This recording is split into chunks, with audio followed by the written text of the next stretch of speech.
From snail mail to drone delivery, the Postal Service said to be considering adding drones to its fleet. But Chuck says, look out. Why, Chuck? Well, I don't know if anybody was watching the news this week, but we had a manned postal worker drone land on the steps of the Capitol.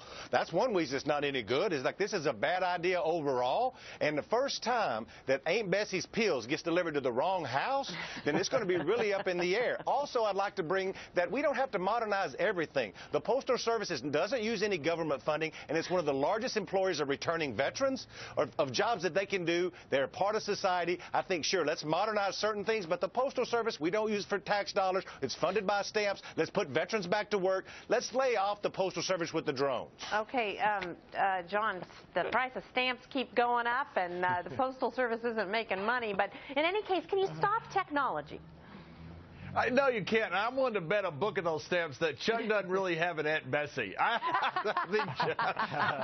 Doesn't everybody in Grandmama's Texas sister's name's have an Aunt Bessie. Grandma's sister's Aunt Bessie.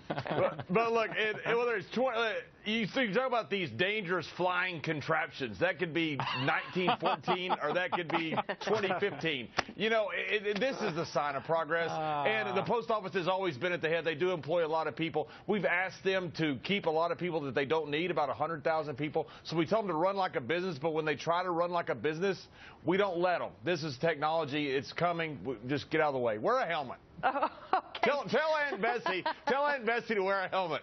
That's right. Okay, Jonas, drone as postman. Do you like it? Oh, it's so bad. I can't think of an organization less equipped to control a drone fleet than the post office.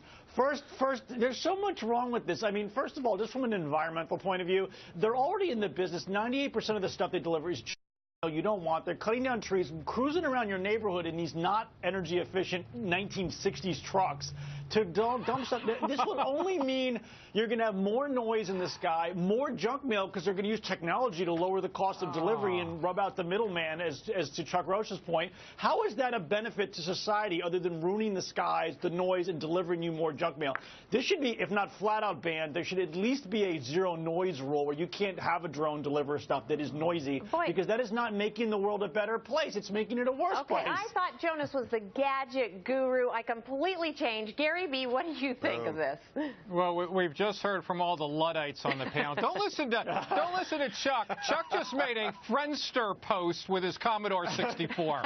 So he's a little old school, if you will. But hey, look, John has it right. The ship has sailed. You can't pick up a newspaper or whatever and not read about drones. Now, I do agree with Jonas, putting the post office in charge of drones. You know, I'm from the government, I'm here to help. That could be, but who else in this case? Let them go for it. Let them try to get back to break even, of which they're not, by the way, Chuck. Right. They're not so self-funding. But okay, I got to let driverless electric cars, that's a legitimate technology for the post office, but drones is not. Okay. I guarantee you it's a bad way to go. I think we got your point of view, Jonas. Thank you. But I got to get Hadley in here. What do you think? This is a good idea. It's such a good idea that someone in the private sector has already had this idea. Jeff Bezos of Amazon says Amazon Prime is going to plan to deliver your package in 30 minutes by a drone one day. I think it's aspirational. I think it's creative. I think there's a lot of issues to work out, like airspace and privacy and cost effectiveness.